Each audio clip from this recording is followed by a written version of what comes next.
It's like, okay, now that I have this money, what do I do with it? Because that was like the first step, moving away from being a careless spender to saving, I feel like as Ugandans, we don't take mental health as a big deal. Like you will tell someone, I'm anxious or I'm depressed, and they will tell you, depressed?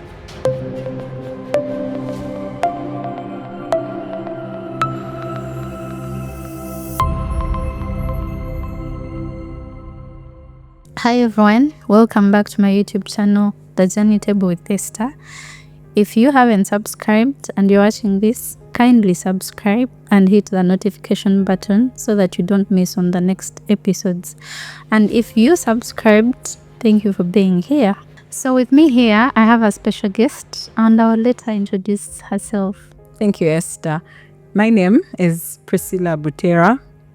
I am a certified teacher.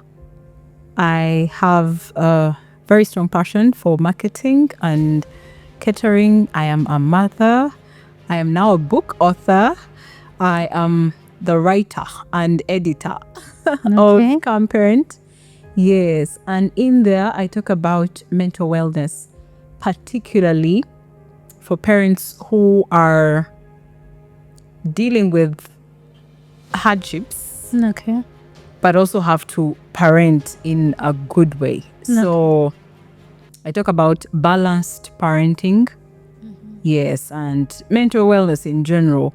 How you take care of your body, your emotions, and figuring out the things that need to keep you grounded. Or should I say the things that need to keep you well so that you are able to parent even when life is throwing all sorts of hardships your way. Yes. Wow, it's a great book, by the way. I recommend 100%. Thank you. What was the highlight of your week? My highlight would definitely be me seeing my children, since I do not live with them at the moment. Okay. Yes, see my children. Okay. My highlight of the week was I have young babies and who are sick, but now they're okay, so that was it for me for the week. Yes, a highlight here. Welcome to the Journey Table with Esther. Firstly, I want to give you your flowers. I read your book, an amazing book. Thank you. I was resonating with most of the topics that you talked about. I think I would encourage everyone to read that book, especially mothers, wives, and people who are battling with mental health. There are a lot of things that really stood out for me. Yes. And I recommend the book. Thank you. So speaking of the book, what inspired you to write Comparent? A lot of things, I must say. And I had the dream back in 2015. I experienced a very major loss, the loss of my firstborn child. And right after his loss, I received my second son. So it was quite a lot. Okay. I was dealing with so much. So I felt the need to talk about the sadness then. But now in retrospect, I don't think it was the right time to write the book. Okay. Yes. Why do you think so? Because I didn't have what to say then. I only had problems to talk about. It is years later that I have solutions to what I was going through, that I feel the need to talk about the solutions, how to deal with traumatic experiences while you're parenting as well. So yes, I felt more confident to write the book in this time because I had experienced what I had experienced and learned how to deal with what I was dealing with then. And now I can share and, maybe tell someone who could be going through loss, how best to deal with it, and also how to live with a child who is not well. Yeah. Yes. I wanted to actually speak about that. First of all, I'm a mother. I know motherhood. I find it very challenging. Either with a healthy baby or not. Or not, yeah. I can't imagine how it can be with a baby that is not as healthy. So I wanted to ask you during that time, because you speak about a moment you found out that your baby was unwell. Yes. How was that for you? How was that experience? What was going on in your head, and how did you cope during that period of time before the loss? Because you talk about how the time he was still alive and how you went through with the baby that was unwell during that time. So first and foremost, I did not cope well. Yeah. I did not cope well. I was extremely sad. Extremely sad, because when you have a child, or even before you have that child, no one tells you that you are going to have a sick child. Yeah. So you walk into motherhood very excited, Yeah. but also one-sided. Yeah. You are expecting the very best. So I always imagined a big brown baby. Yeah. Okay, maybe brown is, I don't know, extreme, but yes, I always imagined a healthy baby. Imagine now. I also, okay, not to be a colorist, but because I'm light-skinned. I can understand. Yes. So I imagined a beautiful, healthy, jolly child. Yeah. And that's not what I was given. So it was heartbreaking from the start. Yeah, it was. My child was always sad. Always sad. And I did not know how to deal with a sick child. Yeah. Yes. Because even when the baby is healthy, by the times they are sick, they can't speak, they can't tell you where they feel the pain. It's very challenging. So was it immediate when you found out that he was unwell, or it was like a later stage in motherhood? It was 3 months into my motherhood journey with my firstborn child when I realized that something was off. Yeah. And I think in the book I mentioned that day when I went to hospital for immunization, and I asked the nurse why my child's lips were black.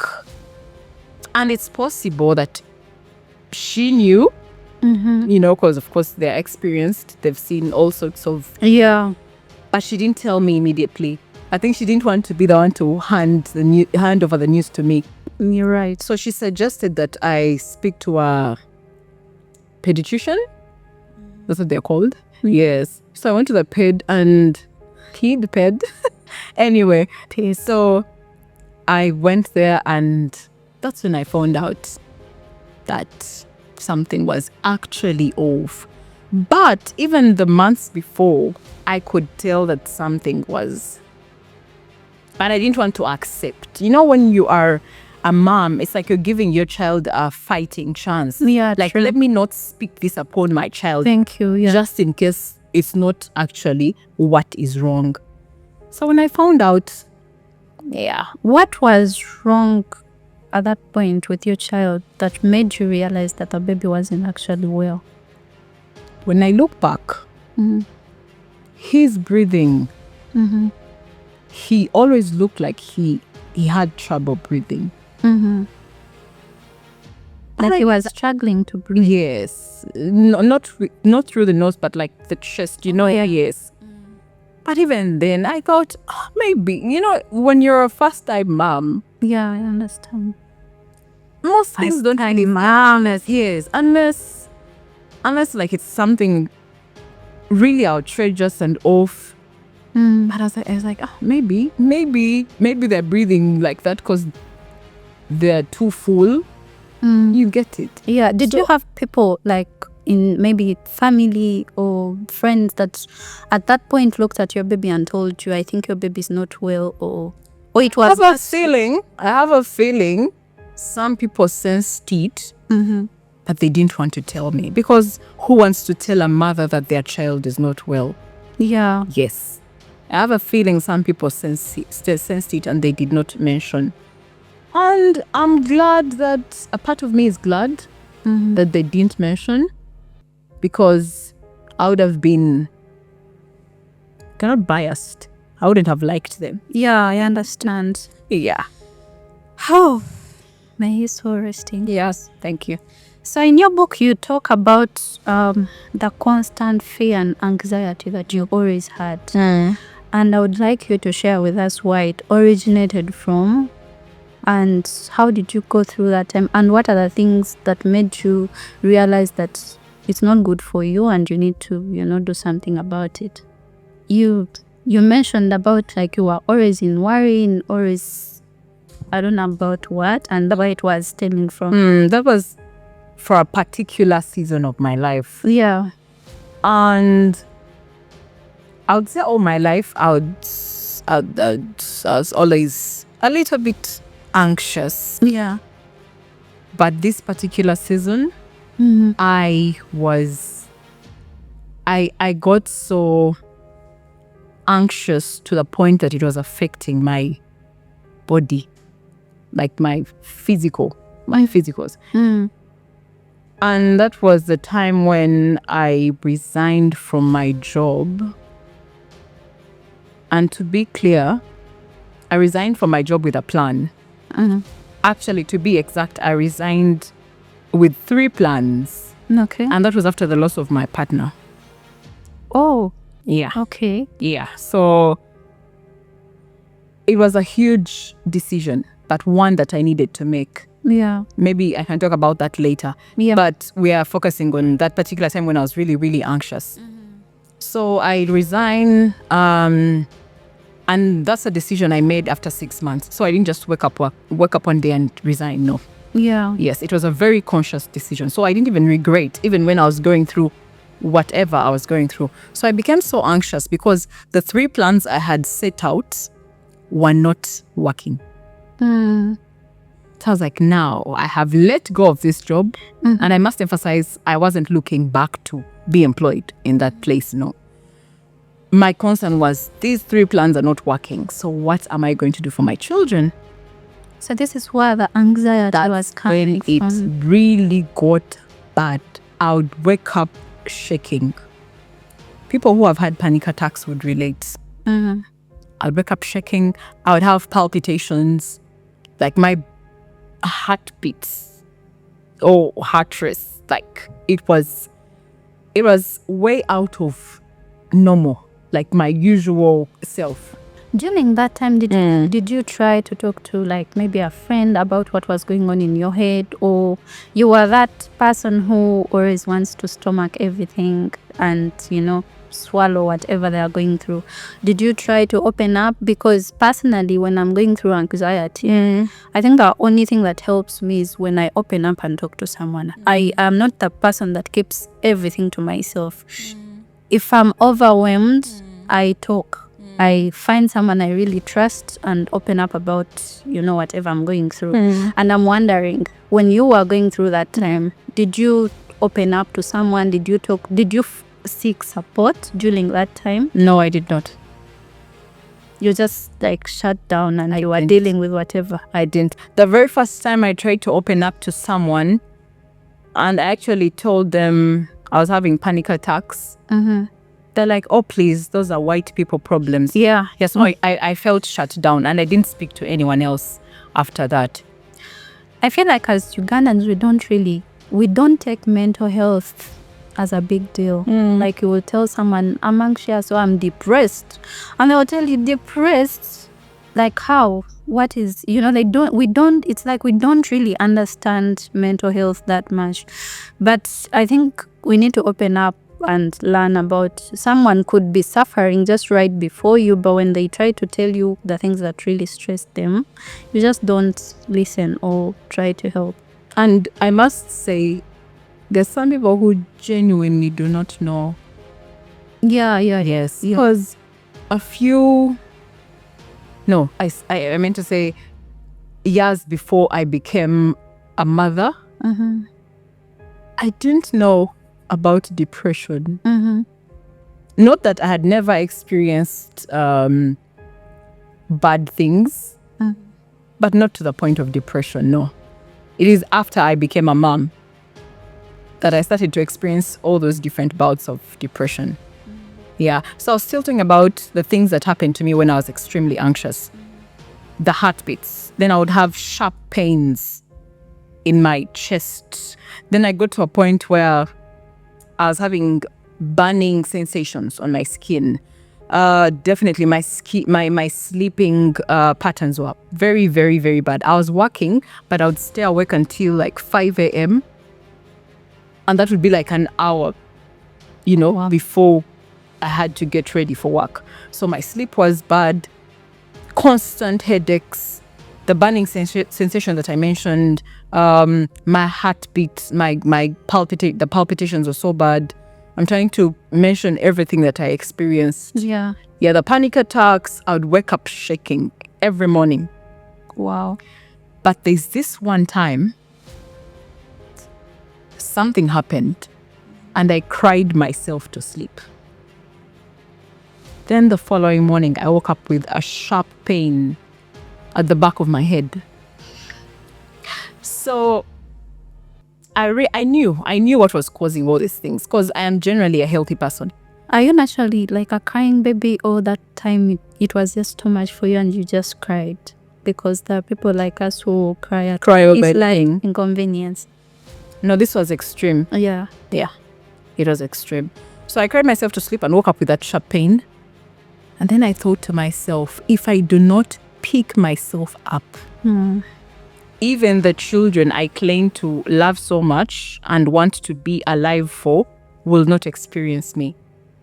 And that's when I decided to change, because the anxiety was affecting my body. Now it was getting to my body. And that's how you know that stress or lack of good management, like lack of stress management or healthy coping mechanisms, it can really affect you. Yeah. Yeah. So much. Yeah. Do you think the kind of anxiety and fear that you had, do you think your mind and your thoughts contributed to that, or it was the actual experiences that you were going through at that point? Because you see, now like me, I will create scenarios in my head.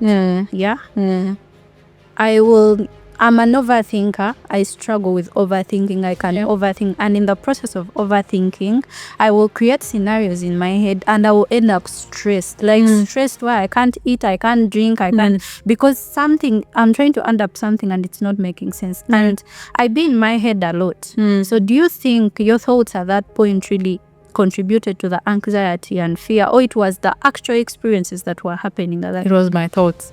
It was your thoughts. It was my lack of stress management. The lack of it. Because if there is a bad situation in your life, that is it. It is there. So how you respond to it matters more than the situation itself. Yeah. Yes. And your mindset, I think. Yes. And I didn't have any coping mechanism. Not a good one, not a bad one. So I was right there in the middle, facing the live bullets, which is very dangerous. Yeah. Yes.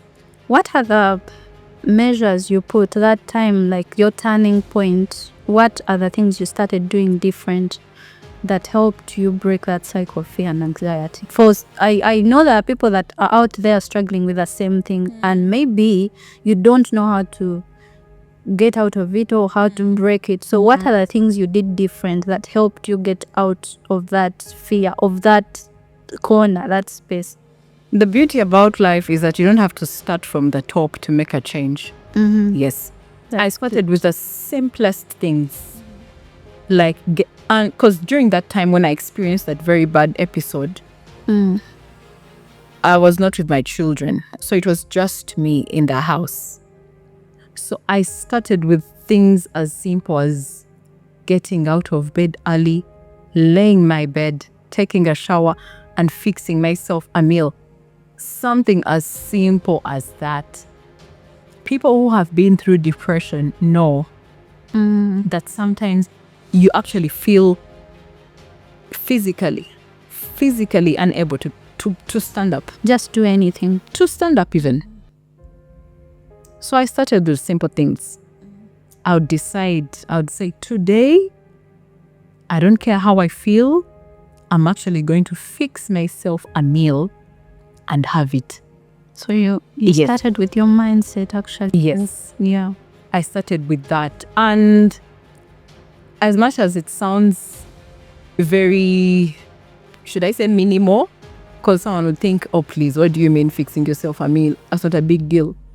But if you've not experienced the sadness that doesn't even let you take a cup of water, then you've not really experienced. Because I'm trying to drive to a point that is escaping from my mind. When I was sad during that time, I'd go to my room with maybe like a drink in a bottle and maybe snacks. And I lay in my bed all day. Right. That's actually a sign of depression. Like, you can literally sleep the whole day and scroll through the phone. You just don't want to do anything. Yes. You don't want to get up. You don't want to do anything. And most people are actually depressed, but they don't know. They're not aware. There is no much information that teaches awareness about mental health. And, Yeah. And the other thing was stepping out of the house. Because during that time, I think I had spent like 2 weeks straight, I think even more, with zero human interaction. Very dangerous. Very dangerous. Very dangerous for someone who is sad. I actually always encourage my friends, but you see there are different things that work for us. Personally, I can't stay in the house for more than 2 weeks. It's not that I'm getting comfortable staying in the house because, I have kids around, I read, I do this. But like, I never understand how someone stays in the house. And by the way, for people that do this, and maybe it's not their liking, maybe someone is just trying to keep them there. It's very dangerous. You need to step out and go to a different environment. It helps with depression. Talk to a stranger. Talk to someone. Just see other people's like go into a whole different environment. It helps me so much. Every time I feel overwhelmed as a mother, as a wife, as you're dealing with family, you're dealing with business, you're dealing with your children, it's a lot. So sometimes you just need to step out and experience a different environment. I think that's something that people really need to consider. I think it helps. But like I said, there are different things that work for us. You could, identify what works for you. And just in case someone is wondering, didn't you have family? Did you have friends? I have all of that. But some of us, when we are sad, we don't want to transfer our sadness to our people. Say if I told my mom that I'm not feeling okay, she's definitely going to worry about me. And I don't want that for her. And then it can go either way. You may tell someone what you're going through and they'll judge you. So there's all that. Some you don't want to burden. Then the others, you have the fear of being judged. So you stick within what you feel safe with. But I remember that one afternoon, I decided to leave the house. Not to see a friend, not to see a relative. I said, you know what, Priscilla?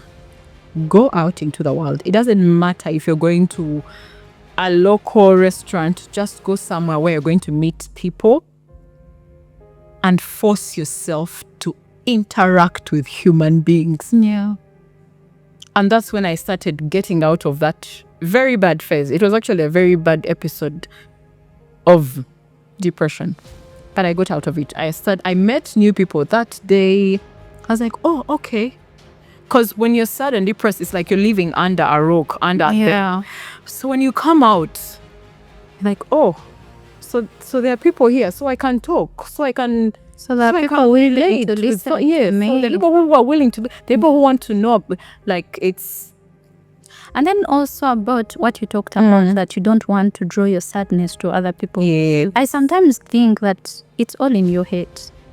And also, it's all in your head, like partly, because now like your parent, or maybe your parents or your friend, someone that you trust, it doesn't really hurt to tell them, you know what, this and this is really happening. Yeah, now I've learned to let go. You understand? Yes, now I've learned to tell I have people that I'm friends not like okay. this, and I always tell them, Badange, speak up, like open up. And then for example, I have an auntie, and I know she's going to watch this. We had this conversation like I think last week. Yeah. And this is someone who will entertain you. You will come and rant to them. You will talk to them. They will give you advice and advise you about whatever that is going on in your head. But they will never speak up. And this is someone who deals with a lot of things. Yeah, but they will never. So when you ask her, she's like, I don't want to worry you. I don't want to, I know you're going to be worried about me. Yes. But sometimes speaking up helps a lot. You let go of those emotions. I can feel it now because now I'm exercising that. Yeah. Yes, I now talk to people when I feel overwhelmed. Yeah. Oh wow. So in your book, again, you mentioned about being a primary caregiver of your home for the longest time. Yes. And I think that was the time after losing your child. Yes. Your first child. Yes. And I think your second born had come in as well. And you didn't have a helper. First of all, like, I really respect you for having done the work. You have done the work. We respect women who decide to do this. I can imagine how challenging it is. So I want to ask, what are the most challenging moments you found during that time? Staying home, you don't have a helper, and like being home most of the time. Me, I fear being home the whole time. I don't know. But I feel like, I don't know, I can't handle. But what are the most challenging moments you encountered during that time? Before we go any further, physical fatigue. Physical fatigue, yeah. If you've been home without a maid, you will feel it. Me when mine goes for a week, I'm crying to everyone. Feel it. You will feel it. I keep talking about this story of how I went to bed one night and I told God, I know today is my last night alive, so please take care of my children, because my back was sick from doing too much work. And then I woke up the following day. I was like, what? I didn't. We go again. Yes. So yes, the physical fatigue. The physical fatigue was, really. And then, the judgment from people. Yeah. Yeah. They're like, oh, so you're home. I remember this one time, a friend of mine called me. I had just had my first child. Okay, sometimes they actually speak because they are concerned. Genuinely, what they are doing with your life is genuine. Like you don't mean harm. Yes. So she said, oh, so you're home, just living a luxurious life. And I thought to myself, first of all, do you even know the true meaning of luxury? Because if I were living a luxurious life, I wouldn't even be doing the housework myself. I know. I could get it. So yeah, I was there because I was looking after my child. He was sick and he needed me. And I'm sure there are people who would be like, oh, was that before the loss? Was that before the loss of your child? Or that was after? While I was looking after him, before I lost him. Okay. Yes. So I'm trying to take you through all my phases. Yeah. So that time, and she thought, oh, I was living a luxurious life, but I was taking care of my child. Yeah. And I know someone would say, oh, please, we also have sick children, but we work. Well, we have different stories. And it just so happened that then my late partner was able to look after us. All right. And so I stayed home to look after my child. And then the other seasons where I had my second and third, now that season is when I was like, what am I doing? What am I doing at home? So it started to eat me up. And what made matters was the judgment I was talking about. Like someone would call and say, so what are you doing with your life? What are you doing for a living? And I would be going through like maybe a very sad episode and someone is calling me to ask me what I'm doing for a living. And I would think to myself, can you even first ask me how I am? I know. Can you first find out if I'm okay? Why are you asking me? you know. Yeah. Sometimes living is a job. Sometimes surviving is work itself. So That's true. be easy on stay-at-home mothers, especially when you do not know the full story. When you talk about that, I actually feel like you're speaking to me, because I made a video recently telling mothers, I'm like, housewives actually, I'm like, step out, go. You tell them to stop. We don't know what they're going through. Oh, I'm sorry. But like, if you can, that's If you what I can, meant. yes. If you can, yes. I think I mentioned it like that. Like, if you can, Yes. please step out. Yeah. Do something with yourself. Yeah. But yeah, I take it back in case I wasn't very clear about that. You aren't kind. In case I wasn't very kind, but now I know. So about that, there is a time you mentioned actually about starting your business at Yes. home, and you mentioned about starting with the money that you use to get big kids from school. Yes. You are a housewife and you were not working for a good period of time, Yes. but you felt like you needed to do something Yes. with yourself Yes. for yourself. First of all, you had a partner that was providing for the home and the kids. So what triggered you to, what really put you in that place where you were like, I need to do something? Yes, they're providing. Yes, the kids are getting what they need. Yes. What really put you in that place of like, no, I need to start something for myself? And that's when you started your lip balm business. There were two triggers. The first one was I was about to turn 30 and I was broke. I recently shared that story on TikTok and someone asked, oh, so what's the threshold for brokenness? And I said I would speak for myself. For me, being broke was having no property to my name, having no money, having to depend on someone else entirely for everything, you know? Yeah. For me, that was my brokenness. And then the other thing was the uncertainty that comes with not knowing what tomorrow holds, should I say. Yeah. Okay, let me be clear.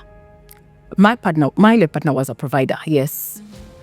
But as you know it, life as it is, there are seasons where you have and there are seasons where you don't. So the seasons where he would be okay, it would be such a lovely home, you know, the happy and what. And then the seasons where he was struggling, Yeah. it would be bad. So I didn't like that on and off. Like, why should my happiness depend on someone else's ability to earn? Yeah. Like, you get it? Yeah, so I was like, I can't live like this. That's not me. Already, I'm a very controlling person. Like, I like to be in charge.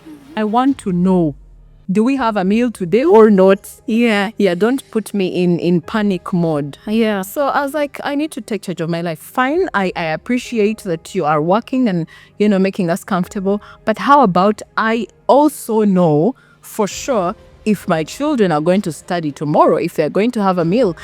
So actually, those are the things that stress me out. The lack of certainty. Was he okay with it? Because I've seen scenarios where like partners are not okay with their wives working. Yeah. It never made sense to me. He was as a okay with me working from home. but not away from home. away from home. Yes. Okay. So you think that someone actually who is watching this and is home and you're a housewife, you think they can do something Absolutely. for themselves? Absolutely. And now we've shifted to a world where working from home is really the thing. So anyone can work from home. So I resonated with a lot of topics in your book. Yes. And this is one of them. So we literally share the same story. I think when I got married and I moved in, I was home, I wasn't working. Meanwhile, I'm someone who is used to working and having your own money. Yes. And I love to return the energy. I just don't like to be there, not doing anything or not being up to something. Yeah.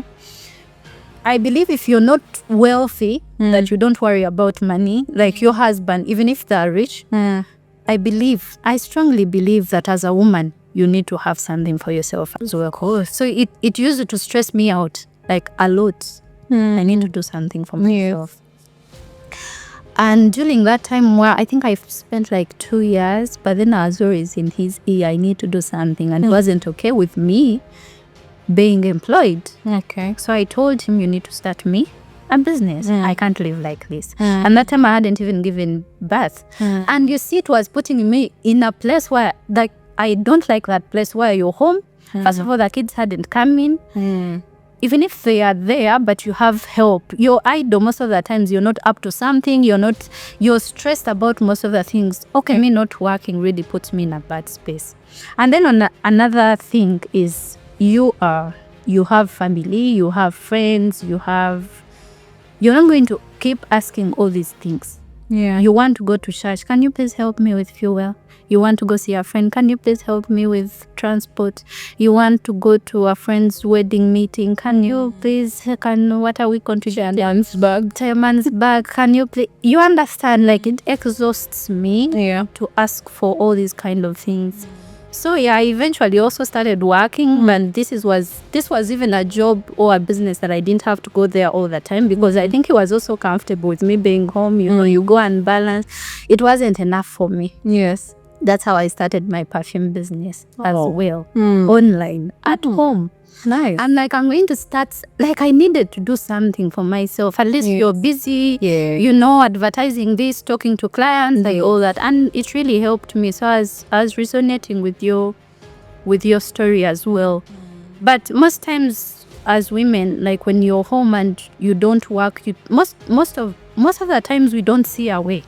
We wait for like a big bunch of money to start with and like start a business. But then your story is different.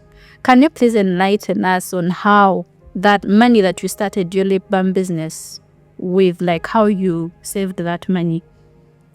I've said this countless times before, but I'll say it one more time. Yeah. For those who don't know. Yeah. So during that time when I felt frustrated with being home and not earning and me depending on someone else for everything, I asked God to show me what was wrong with me, just in case I was a problem. Yeah, just in case. I was like, God, please, I'm about to turn 30, and if there is something I need to do to make my life better, please show me. And of course, I realized that I was a terrible money manager. I used to handle money with a lot of emotion and excitement. Get it? So yes, even with the little I used to be given, I decided to make a difference with it. And during that time, yes, I was not earning. So my late partner used to give me money for Uber to pick the kids from school. So of course, the first week, second week, I'm taking Ubers to get the kids from school.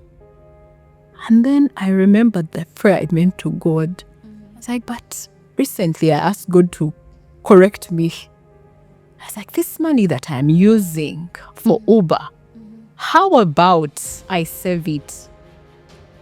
And I must say, that time when you choose to make a difference, a change, a positive change in your life, you'll face a lot of resistance. Yeah. So it was a week after I had decided to use public transport behind his back and keep that money I used to get for Uber, I got into a nasty accident with my son. Oh my God. I don't think my family knows about this. And actually my late partner passed without knowing. It was such a bad accident. Wow. It was such a bad accident. Anyone would have stopped using public transport if they, I am assuming that if they had experienced what I experienced with my son. But God is so gracious. We came out of it with no scratch. Oh, thank God. I remember it took me a month to settle mentally. Because I would wake up thinking, what if this boy wakes up and he has like a swelling or he starts bleeding, you know? And also my other fear was, what if someone saw me on that road? Because where the accident happened, you know how accidents are in Uganda? Within a second, the entire village is...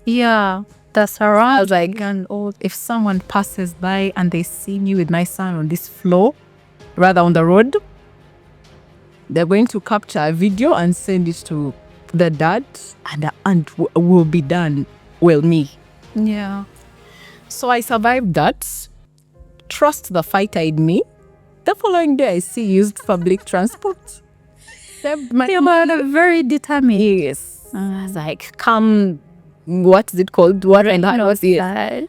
I went back. I'm saving this money. Saved that money. I had a particular amount in mind. I was like, by the end of this time, I should have this amount of money. I started with just saving and cutting down on unnecessary, expenses. Good enough, he used to provide everything. So anything else I spent on was just petty. So I cut down on that, saved that money. By a certain time, I hit my goal. It was it was the first time I was hitting a financial goal. I was like, what? I have this money. I was like, okay, now that I have this money, what do I do with it? Because that was like the first step, moving away from being a careless spender to saving. You become uncomfortable for some time for better days, Yeah. So I saved, got that money. I was like, now what do I do?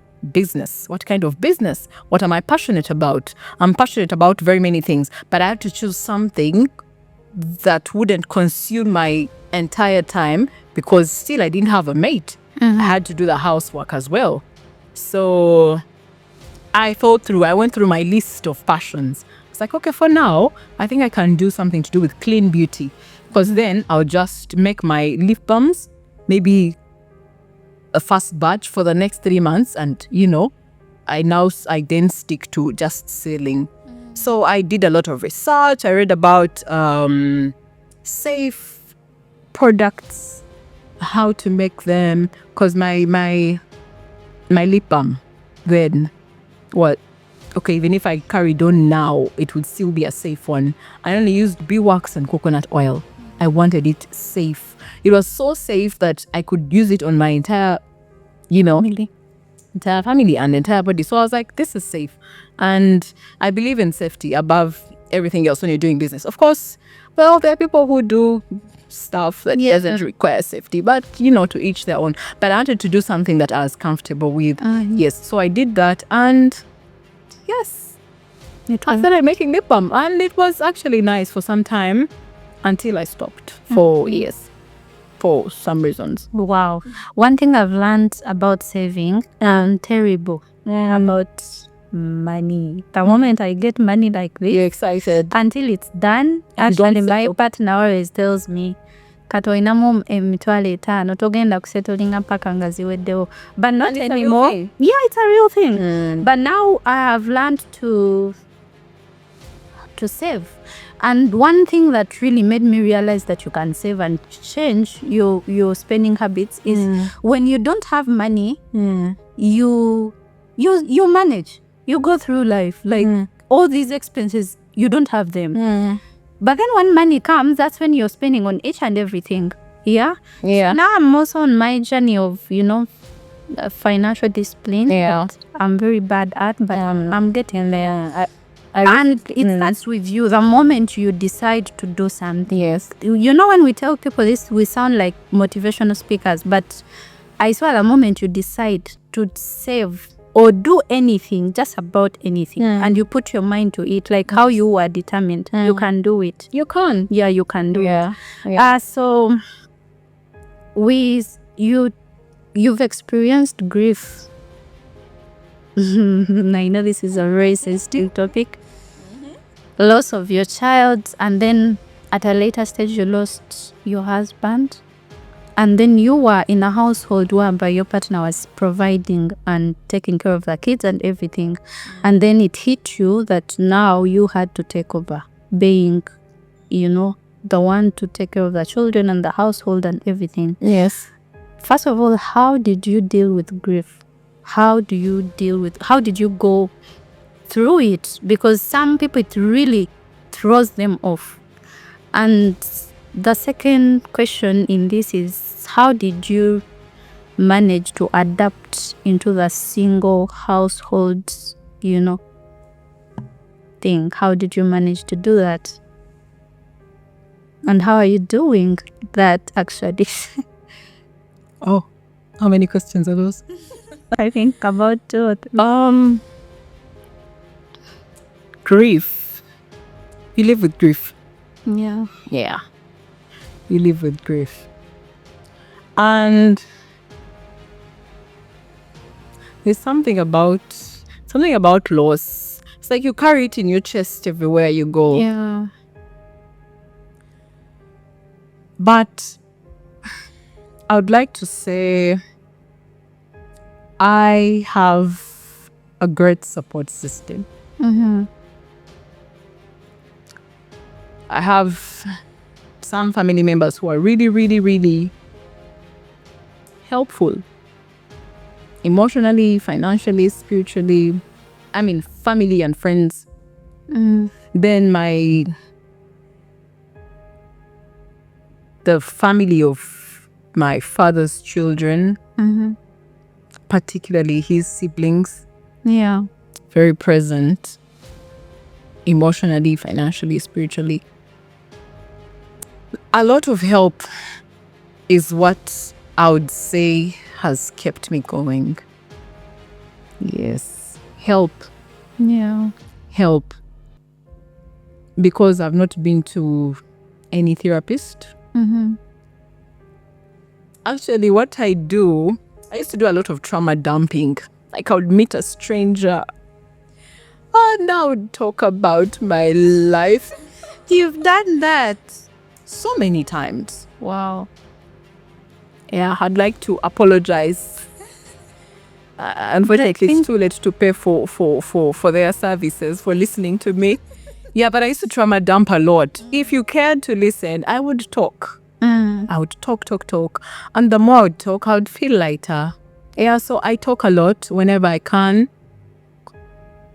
Yeah, I talk a lot, especially to strangers. Like I told you earlier, I never want to burden my loved ones with, oh, by the way, I'm feeling so sad today. Because now if I tell them, they're going to be sad. And then now we are all sad. You get it?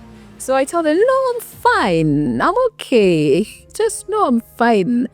And then also, like I said, I really have a problem with people who do that, especially when they're close to me. I get mad. or people who don't You're tell you that they're going through a hard time and I'm your friend, I'm family, and you think you love me and I don't know about what you're going. It really throws me off. really. Yeah. From a loved one, like you go through a hard time and I meet you, we laugh. No, but I've learned to ask for help now. Yeah. Yeah. I think it's I the think I'm right doing thing to do. better. Yeah, I've learned to ask for help. So yes, help. If I'm answering, because I was going to say, if you had to ask me, you've asked me already. Help. Number one, help. But of course, God has it all together, I believe. Yes, but help. And I don't want to speak about my own help, like people who have helped me, but also for other people. If you need to speak to a professional, please do. Seek help from church, seek help from your community, seek help from friends. There's this is it a meme or saying whatever, like closed mouths don't get fed? Yeah. You just never know who is willing to help you with zero judgment. Something just crossed my mind that I must mention. If I don't mention it, I would feel so uncomfortable.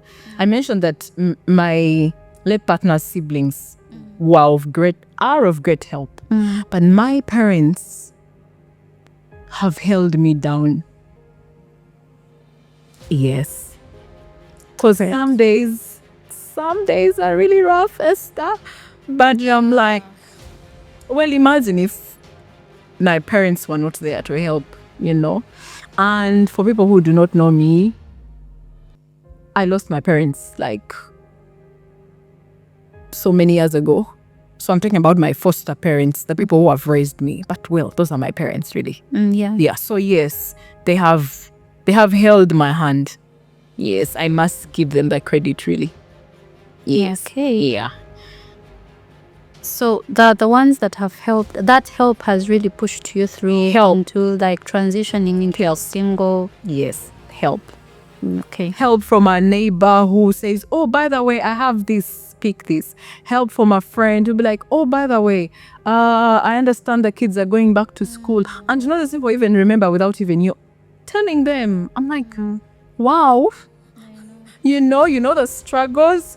Yeah. I mean, your cousin will be like, oh, by the way, I understand it's visiting day for the kids. Have this much. Or even people who just pray for you. There's this lady who has been praying for me for the past 3 years. We have no relation at all. I mean, like blood relation. She got to know about my story from church. That lady sends me a prayer every Monday morning. Oh, wow. She does not have any connection to me in any way. So I'm saying help, spiritual help, financial help, emotional help. All the help you can get, please use it. You need it when you're going through grief. With everything that you've gone through and the challenges you have faced, what's that one thing that has kept you going without giving up on life and just losing yourself? Or just that, like, what's that one thing that has really kept you going? I'm a fighter. Yeah. I look at life like it's a fellow human being. Like, oh, you want to throw this at me? I will take it and I will show you that you're not going to put me down. That's why I know for a fact that I can come up from anything. Yeah. Same. I don't like to be put down. No. You see me? I have been fighting with life. You can't tell me nothing. And I think one thing that keeps me going is every time my world is crashing, there is always something to be grateful for. Yes. I always find something to be grateful for. And if this is failing, I'm going to find something and, stick to that. Yes. I'm like, okay, this is failing, but at least this one is working. I always say I can't lose twice. Yeah, exactly. I can't. So there is always something. Yeah, there's always something. Yeah. So going back to motherhood a little, there is a time you mentioned in your book that you were always available at home with your kids. Yes. But you realized you are not intentional. Yes. Motherhood journey. Yes. Oh, I'm glad you brought that out. Yeah. And you later transitioned into being an intentional mother. Yes. And I feel like I was triggered. I feel like most of us, we are home with our kids, but we are not very intentional. We are not present. Sometimes you leave them to the maids. You just you wash, you understand. And yeah, that really talked to me. And I would like you to enlighten us on how you transitioned into being intentional in your motherhood journey, and what are the things that made you realize, the incidents that happened that made you realize that you were not being intentional with your kids. So, like I mentioned, I didn't have a maid at home. So I was always working. Like I was always on my feet. So this one time I have a minute to myself. I'll be on my phone. Yeah. This is my resting time. Leave me alone. Yeah. And I think I mentioned it in the book. My work was more like service delivery to my children. Is the house clean? Is the food cooked? Are the beds clean? So you don't even have time to talk to your children like that deep. Like, how do you feel? Are you okay with this? You don't even playing with them or reading a book to them or having activities that don't involve that customer service provider kind of thing. Right. Because you're in the kitchen, you're done with that, you're washing, then you're done with washing, then Like, when do you have time to sit down and find out, oh, how was school? How did it go? Like, have time. So this one time, my son, I was on my phone. Okay, I won't have to mention that. But yes, he slapped my phone out of my hands and it dropped because he had been trying to get my attention. He had started speaking well. So he slapped my phone out of my hands. Because he wanted that attention. Yes. And for me, that was such a loud statement without him speaking. He was trying to show me, I'm here. Can you, at the very least, can you talk to me? You know? Yeah. So, yeah, that made me realize that actually someone who is working a 9 to 5 can have a more meaningful relationship with their child. Yeah, right. Who is home with them. Who is home. Or someone who is abroad can have a more meaningful relationship. Because you're home, you're so fixed on what should be done, you forget to actually pay attention to your child. Because if you're not doing that, your child will experience stuff that you'll fail to pick because you're in your head or you're on your phone. Yeah. Yes. Or you have a lot going on in your world. Like, you're so busy. Yeah. So I was like, this time is going to pass without me having a bond with this child. And that will be it. Because, with kids, once a phase is done, it's done. You can't bring it back. Yeah, you cannot. Yeah. And then another thing that really stood out for me on the motherhood part was the right way of punishing or like talking to your child. And then you mentioned that sometimes you punish your child just because of the fear of the society on how maybe they're going to judge you. How has this one raised her kids? I do that. But I used to do that. Like, I grabbed. Not even because you want to beat you, or rather discipline your child, but the image. Thank you. If I think I don't raise my children well. You can't do this in people, and then you find now, for example, now in the wrong way. My baby has been sick, and she's been crying a lot. It really throws me off. But then I understand that she's not well. But I've found myself constantly saying, now the people that hear you crying at this time, what do they think of me? You understand? Like, you're so bothered about the outside. I'm like, people are sleeping, you're crying on top of your voice. Okay, like, she cries. She has a job, but especially when she's sick, it's too much. Yeah.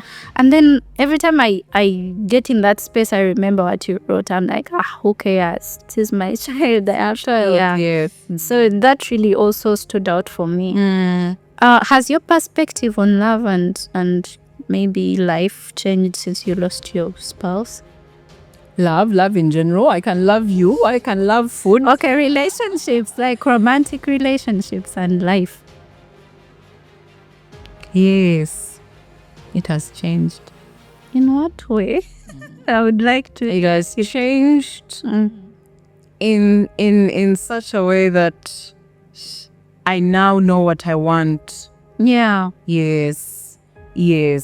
And people think, oh, by the way, I must mention, when you've lost a partner, some people tend to treat you like a third-class citizen. Like you're not entitled to a beautiful relationship, romantic relationship. But that's not right. Yeah, it's not. I also feel like if you have kids, your standards should be higher than anyone else. Skyrocket, like, yeah. Yeah, because you know better. Yeah, or rather, you should know better. Yeah, you know better. Yeah. Now you have kids, you have better things to. You're no longer, like, I have to West. Thank you. Yeah. And I don't know why people try to put down single mothers. I feel like their standards should actually be very high because they have been there, they have done life. Exactly. You can't tell them nothing. Yeah, so yes, my perspective has definitely changed. Okay. Yeah. So as we come to the end of the show, what's the most important thing you have learned through your journey? That you can come out of anything. You can absolutely come out of anything. Just pray that your body is intact and take care of that as well, because it doesn't happen by itself. Okay. Yes. Take care of your body and you can come out of anything. Take care of your brain health. Okay. Take care of your brain. Take care of your Emotional self-care. Yes, and you can come out of anything, and you can actually achieve anything, really. Yes, and that life is beautiful. It is. Life is beautiful. Yes, it doesn't matter what you're going through. The experiences, the bad experiences, want to convince us and tell us, oh, there is nothing more for you. But I always tell life, no, there is actually. I look at life as a fellow human being. Oh, by the way, I'm going to do well, just so you know. This is just a phase, and I'm going to come out of it. Right. I feel like we have somehow the same mentality about life. Thank you so much for being on the show. Thank you, Esther. This was an amazing conversation, and I feel like I didn't get enough. We didn't get enough. We can do part 2. Yeah, we will. We will definitely do part 2. Yeah. As is there anything you want to say to? Or I think you create content as well. You have your pages. Yeah. So where can people follow you? Which platforms are you on? Priscilla Butera on all platforms. All platforms. Yeah. And because I try to raise awareness about mental wellness, and I like to talk about brain health. Learn to love your brain, because that's where everything starts. Yeah, right. What you feed it with, what you expose it to, you know, what you're watching, who you surround yourself with. Right. Give it rest. Give it the food it needs. The calcium. It's called calcium, anyway. The magnesium, the B vitamins. I like take care of yourself. Right. The food you consume, the movement of your body, rest. The chemicals that you take in. True. Yes. Even when you speak about the things you consume, like what you expose your mind to, Yeah. I don't like negativity. I don't like negativity. Even on the internet, I don't like things that are negative. I don't like people that are negative. I always try to stay away from that, and it has really helped. It really works. Yeah, it all much. Yeah, what you expose your mind to, it's most likely going to gravitate like on the outside. The way you look after someone you love, imagine your brain like that. Feed it, watch over it, take care of it, because that's where everything starts. Right. Yeah. Thank you so much for watching us. We've come to the end of our show. Thank you for sticking with us to the end of the video. God bless you. I hope you learned something from the video and you found it informative and that you picked something from it. Thank you so much. See you in the next episode.